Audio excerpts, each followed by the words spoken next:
Welcome to Daily Current Affair. Today is 29th of August 2022. The first question is PM Modi inaugurate pedestrian only Atal Bridge on Sabarmati river, Tapti river, Narmada river और Krishna river. तो आजकल जो prime minister Modi है he is in visit to his home state that is Gujarat.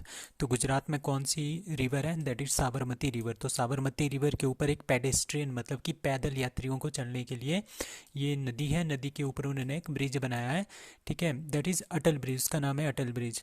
तो that is on Sabarmati river, that is इन गुजरात, अहमदाबाद। ठीक है, अटल bridge is nearly 300 metre लंबा है एंड 14 मीटर वाइड। ठीक है, अब साबरमती रिवर के बारे में जानते हैं। The Sabarmati river is one of the west flowing. ठीक है, इनमें से जो ये तीन नदियां हैं, साबरमती, ताप्ती और नर्मदा, ये हमारे पास क्या है, वेस्ट की तरफ फ्लो करती है। अरेबियन सागर में ये कहाँ जाती है? अरेबियन सी में ड्रेन होती है। ठीक है, ये आपका गुजरात है, तो ये कहाँ से जाती है? यहाँ से लेके नीचे को बहती है, दैट इज़ वेस्ट फ्लोइंग। जो इस साइड को जाती है दे आर ईस्ट फ्लोइंग। ठीक है, तो ये वेस्ट फ्लोइंग है। अरावली पहाड़ी, अरावली की रेंज से ये निकलता है, that is Udaipur district of Rajasthan. ठीक है, तो ये दो स्टेट में गुजरती है, राजस्थान में निकलती है अरावली रेंज से, और उसके बाद कहाँ जाती है? गुजरात में। फिर कहाँ पे जाती है? Gulf of कम्बाट। गल्फ ऑफ कम्बाट कहाँ पे है? गुजरात में है, और वो गल्फ ऑफ कम्बाट से अरेबियन सी में चली जाती है। टोटल इसकी लेंथ है 371 kilometre south west direction across Rajasthan and Gujarat, और राजस्थान और गुजरात में ये रिवर बहती है। उसके बाद नर्मदा रिवर। नर्मदा रिवर जो है वो कहाँ से निकलती है? That is Amarkantak. अमरकंटक कहाँ है? मध्य प्रदेश में है, वहाँ से ये निकलती है। ये सबसे बड़ी लार्जेस्ट फ्लोइंग रिवर है in the state of Madhya Pradesh. It travels Madhya Pradesh, तीन तीन स्टेट में होता है मध्य प्रदेश, फिर महाराष्ट्र में जाती है, फिर थोड़ा सा पार्ट इसमें गुजरात का आता है, फिर गल्फ ऑफ कैम्बे में ये चली जाती है टू द अरेबियन ओशन में भी मिल जाती है। उसके बाद ताप्ती नदी है, वो मुल्ताई मध्य प्रदेश से निकलती है। मध्य प्रदेश से निकल के फिर गुजरात में जाती है, गुजरात से कहाँ जाती है? महाराष्ट्र में चली जाती है। तो ये तीन स्टेट में ये भी फ्लो होती है। So this is all about Sabarmati river. Now Linthoi Linthoi Chanambam wins India's first ever gold medal in, किस में जीता है? रेसलिंग में, जूडो वर्ल्ड चैंपियनशिप में, किक बॉक्सिंग में, क्या गोल्फ में? So answer is B, that is judo world championship में इन्होंने क्या जीता है? First ever gold. आज तक किसी भी भारतीय ने ये गोल्ड नहीं जीता है, तो इन्होंने ये जीता है। लिंथोई चनाबाम, लिंथोई चनाबाम इनका नाम है। She is from Manipur, Manipur से है, मयंग इलाके से है, और इम्फाल क्या है इसकी कैपिटल है मणिपुर की। सो इंडियन ने सबसे पहली बार जूडो की जो फर्स्ट एवर वर्ल्ड चैंपियनशिप है जूडो की, पहली बार इंडिया ने इसमें मेडल जीता है। और वो कौन सा मेडल जीता है? गोल्ड जीता है। कौन सी कैटेगरी में? 57 केजी ऑफ कैटेगरी में, अंडर 18 चैंपियनशिप में। तो ये कहाँ पे इन्होंने किसको हराया है? इन्होंने हराया है ब्राज़ील की बिनाका रेइस को। ठीक है, शी इज़ फ्रॉम ब्राज़ील। और जो ये है Linthoi Chanambam, she is from Manipur. Now next, which state got its second railway station in 119 years? So Nagaland. सो नागालैंड जो कंट्री है, इन यहाँ पे अंग्रेज़ों ने सबसे पहले एक रेलवे स्टेशन बनाया था, उसका नाम था दीमापुर रेलवे स्टेशन। इन 1903 को ये बना था। ठीक है, अब यहाँ पे दूसरा रेलवे स्टेशन अब बना है, दैट इज़ सुखोवी रेलवे स्टेशन, जो कि 2022 में बना है। तो ये सेकंड रेलवे स्टेशन है आफ्टर 119 ईयर के बाद, मतलब दी 1903 के बाद 2022 में इसमें दूसरा रेलवे स्टेशन बना है। अब ड्यूनी पोलो एक्सप्रेस, एक ड्यूनी पोलो एक्सप्रेस है जो कि गुवाहाटी आसाम से लेके कहाँ तक चली जाती थी? नाहरलगुन अरुणाचल प्रदेश, मतलब कि आसाम और अरुणाचल प्रदेश के बीच में ये चलती है ड्यूनी पोलो एक्सप्रेस। अब बीच में अब ये कहाँ तक चली जाएगी? ये जाएगी सुखोवी भी अब जाएगी ये, दैट इज़ इन नागालैंड। तो इसका रूट होगा गुवाहाटी अरुणाचल प्रदेश, फिर सुखोवी नागालैंड। तो ये कौन सी है? Donyi Polo express. So Donyi Polo express आपने इसका नाम याद रखना है। सो नागालैंड की capital that is Kohima, Nagaland के chief minister that is Neiphiu Rio, Nagaland के गवर्नर जगदीश मुखी, उनको वो एडिशनल चार्ज पे है नागालैंड के गवर्नर के रूप में, पर एक्चुअल में वो गवर्नर है आसाम के। ठीक है, ऑफिशियल लैंग्वेज इनकी इंग्लिश है, और कुछ और लैंग्वेजेस है लाइक कोन्याक, एओ, लोथा, अंगम। तो ये काफ़ी इंपॉर्टेंट है, बहुत बार ये क्वेश्चन इनमें से आया हुआ है। So most number of credit cards and debit cards in India are of which bank? ठीक है, एस बी आई के हैं, एच डी एफ सी और एस बी आई और H D F C respectively. So answer is C, that is H D F C. Credit card जो सबसे ज़्यादा पूरी इंडिया में है वो है एच डी एफ सी के, और जो डेबिट कार्ड है पूरे ऑल इंडिया में वो है एस बी आई के सबसे ज़्यादा। ठीक है, up to June 2022. So chairman of State Bank of India, that is Shri Dinesh Kumar Khara, और chairman of HDFC that is Deepak Parekh. सो सबसे पहले हम देखते हैं कि SBI कैसे बना था। तो 2 जून 1806 में सबसे पहले बना था बैंक ऑफ कलकत्ता।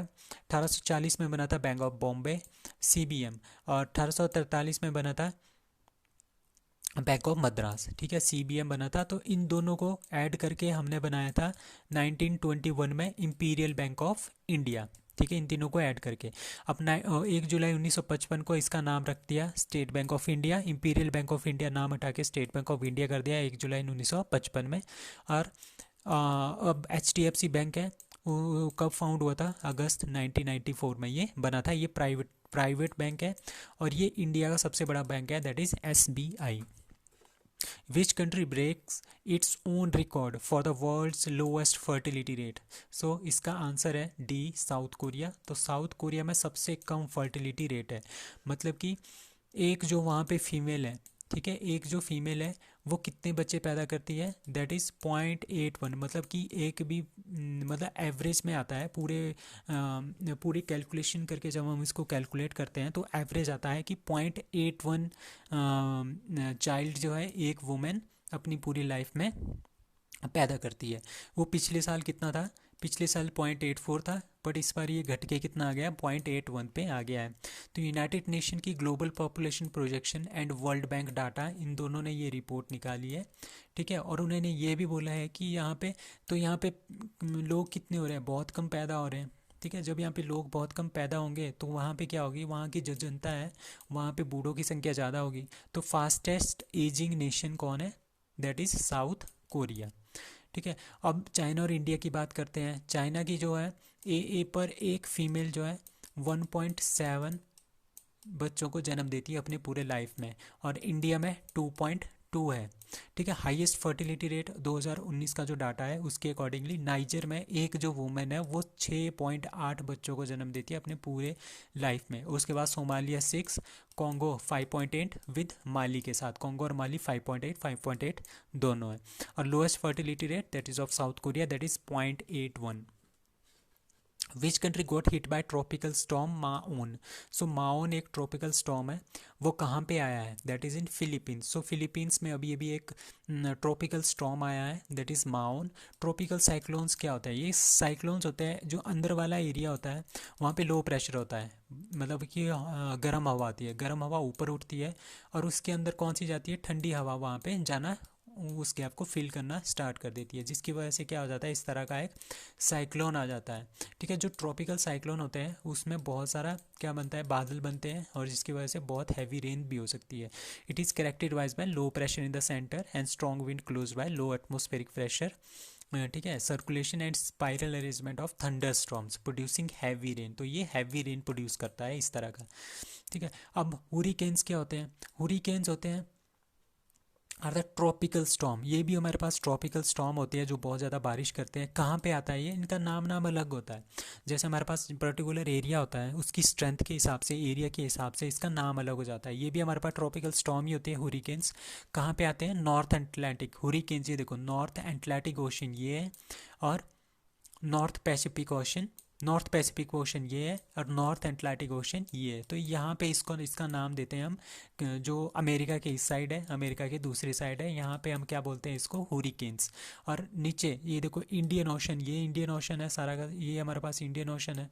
ठीक है, ये साउथ पैसिफिक ओशन है और ये इंडियन ओशन है। तो यहाँ पे इसको बोलते हैं साइक्लोन, हम इसको बोलते हैं साइक्लोन। और टाइफून कहाँ पे बोलते हैं? टाइफून आपके पास यहाँ पे बोलते हैं, फिलीपींस वाला एरिया, फिलीपींस और यहाँ पे चाइना से आगे वाला साउथ चाइना सी वाला एरिया, वहाँ पे इसको क्या बोलते हैं? Typhoon. That is north west Pacific ocean में इसको क्या बोलते हैं? टाइफून। होती है सेम चीज़ है, ठीक है, यही एक सेम चीज़ होती है, बट इसके नाम अलग अलग जगह पे क्या क्या होते हैं। ट्विन टावर जो बिल्डिंग है, ट्विन टावर बिल्डिंग, उसका नाम है Apex and Ceyane tower of Noida, that was demolished on 28 was made by, that is made by Supertech. जो सुपरटेक कंपनी है, सुपरटेक कंपनी और सुपरटेक बिल्डर्स हैं, उन्होंने क्या बनाया था, ट्विन टावर बिल्डिंग बनाया था। उनका नाम था अपेक्स एंड सियाने। तो वो यहाँ पे क्या थी, यहाँ पे दो बिल्डिंग्स थी, ठीक है। जो ये दो बिल्डिंग्स है, यहाँ पे इन्होंने दो बिल्डिंग्स बना दी। जो एरिया था, ठीक है, जो एरिया था, इसके पास में बहुत सारे छोटे छोटे बिल्डिंग्स हैं, ठीक है, छोटी छोटी बिल्डिंग्स आपके इस पास है। जब ये छोटे छोटे बिल्डर यहाँ पे बिल्डिंग बना रहे थे, तो उनके लिए ये बोला था कि जो ये वाला अंदर वाला एरिया है, ये हमारे पास ग्रीन एरिया है, ठीक है। यहाँ पे हम पेड़ पौधे वगैरह उगाएंगे, आप लोग यहाँ पे टहलने वगैरह जा सकते हो। बट जो सुपरटेक बिल्डर्स हैं, उन्होंने क्या दिया, इलीगली यहाँ पे क्या बना दिया, ये दो बिल्डिंग्स, बड़े बड़े टॉवर्स यहाँ पे बना दिए, ठीक है। उसके बाद क्या हुआ, जो ये साइड वाले बंदे हैं, ये चले गए Allahabad high court. Allahabad high court ने बोल दिया था कि ये टॉवर्स को जो है इनको गिरा दो, बट सुपरटेक वाले माने नहीं, वो चले गए सुप्रीम कोर्ट। सुप्रीम कोर्ट वाले ने अभी 2021 में क्या बोला कि इन दो टावर्स को क्या कर दो, ये इलीगली बनाए गए हैं, इनको यहाँ से हटा दो। तो इसके पीछे दो रीज़न थे। इन दोनों के बीच में, ठीक है, जो डिस्टेंस है वो 20 मीटर का होना चाहिए था, बट इन्होंने कितना रखा था, 9 मीटर का ही इन्होंने डिस्टेंस रखा था। दूसरा, इन्होंने क्या बनाया था, ग्रीन एरिया के अंडर ये बिल्डिंग बनाई थी, दैट इज़ इलीगली बनाई थी। तो सुप्रीम कोर्ट ने बोला कि इसको गिरा दो। तो अभी पिछले कल क्या कर दिया, 3500 kg का एक्सप्लोजिव इसमें लगा दिया और इसको डिमोलिश यहाँ से कर दिया। तो ट्विन टावर बिल्डिंग जो नोएडा में है, अपेक्स एंड सियान टावर्स, इनको क्या कर दिया है, बाय सुपरटेक बिल्डर्स ने बनाया था, उसको क्या कर दिया, गिरा दिया गया है। Now, the first airline to use CAE's artificial intelligence training system is that is Air Asia India. So Air Asia India जो है, उन्होंने क्या कर दिया, CAE जो कि एक कनाडा की कंपनी है, वो क्या कराती है, वो पायलट ट्रेनिंग सोल्यूशन जो है प्रोवाइड करती है सभी के सभी एयरलाइंस को, ठीक है। उन्होंने क्या कर दिया, उन्होंने आर्टिफिशियल इंटेलिजेंस बेस्ड जो है, आर्टिफिशियल इंटेलिजेंस मतलब कि सॉफ्टवेयर के थ्रू उन्होंने क्या कर दिया, एक सिमुलेशन बनाया है, उसके थ्रू वो ट्रेनिंग देंगे किसको, पायलट्स को, ठीक है। एक सिमुलेशन बनाया होता है, आर्टिफिशियल बनाया होता है, एक रूम में अंदर बैठे होते हैं, जिस तरह का वो रूम होगा, जिस तरह का एरोप्लेन होता है, उसी तरह की उनको कंडीशन दी जाती है, सिमुलेशन एक रूम के अंदर बैठ के। तो उनको पूरा लगता है कि जो पायलट्स होते हैं उनको पूरा पता लगता है कि हम प्लेन ही उड़ा रहे हैं। तो ये आर्टिफिशियली इंटेलिजेंस बेस्ड है। तो CAE कंपनी हमारे पास, इसका हेडक्वार्टर है कनाडा में। तो CAE आर्टिफिशियल इंटेलिजेंस सिस्टम जो है, ट्रेनिंग सिस्टम, वो किसने यूज़ किया है, that is used by air Asia India, ठीक है। ये पायलट्स के ऊपर वर्क करते हैं, एयरलाइंस, डिफेंस और सिक्योरिटी फोर्सेस को भी ये ट्रेनिंग देते हैं। ये अब एयर एशिया इंडिया के बारे में जानते हैं। एयर एशिया इंडिया किसकी है, टाटा सन्स की है, 2013 में बनी थी और 2014 से ये ऑपरेशन में है। अब एयर इंडिया भी काफ़ी न्यूज़ में था जनवरी में, दैट इज़ 15 अक्टूबर 1932 को इसको बनाया गया था, ठीक है, by Tata airline, that is JRD Tata ने इसको बनाया था, ठीक है। और फिर 1946 में इसकी पहली फ़्लाइट हुई थी 1946 में। फिर 1953 में क्या हुआ, गवर्नमेंट ऑफ इंडिया ने इसको अपने पास ले लिया, ठीक है, इसको परचेज कर लिया, इससे सारे के सारे शेयर, मैक्सिमम शेयर, ठीक है। 1953 से लेकर 2022 तक ये किसके पास था, गवर्नमेंट ऑफ इंडिया के पास था। और 2022 में इन्होंने इसको बेच दिया वापस, और किसने खरीदा है, फिर से टाटा ग्रुप में इसको वापस ले लिया है। That is all about air India. Now सामाजिक अधिकारी जो शिविर है is inaugurated for, that is inaugurated for senior citizen and दिव्यांगजन, ठीक है। सीनियर सिटीजन और दिव्यांगजन के लिए सामाजिक अधिकारी शिविर जो है वो लॉन्च किया गया, कहाँ पे, नागपुर में, नागपुर महाराष्ट्र में इसको लॉन्च किया। किसने लॉन्च किया, department of social justice and empowerment, उनके जो मिनिस्टर है that is doctor Virendra Kumar, और वहाँ पे union minister road and transport वो नितिन गडकरी भी वहाँ पे मौजूद थे, ठीक है। इसमें 2,41,200 एड्स दी जाएंगी और असिस्टिव डिवाइस दिए जाएंगे, कितने लाख के, 3483 लाख के, will be distributed free of cost, ठीक है। इनमें इनको डिस्ट्रीब्यूट कर दिए जाएंगे सीनियर सिटीजन और दिव्यांगजन के बीच में, दैट इज़ 3,483 लाख रुपीज़ का जो असिस्टिव डिवाइसेस हैं और एड्स हैं वो दिए जाएंगे सीनियर सिटीज़न और दिव्यांगजन को। इसके अकॉर्डिंगली कितने हो गए, 27,356 जो सीनियर सिटीज़न है, 7,780 जो दिव्यांगजन है, वो इस स्कीम से क्या हो जाएंगे, बेनिफिट हो जाएंगे। सो सामाजिक अधिकारी शिविर कहाँ पे आयोजित किया गया, that is senior citizen and दिव्यांगजन of, that is inaugurated in Nagpur, Maharashtra.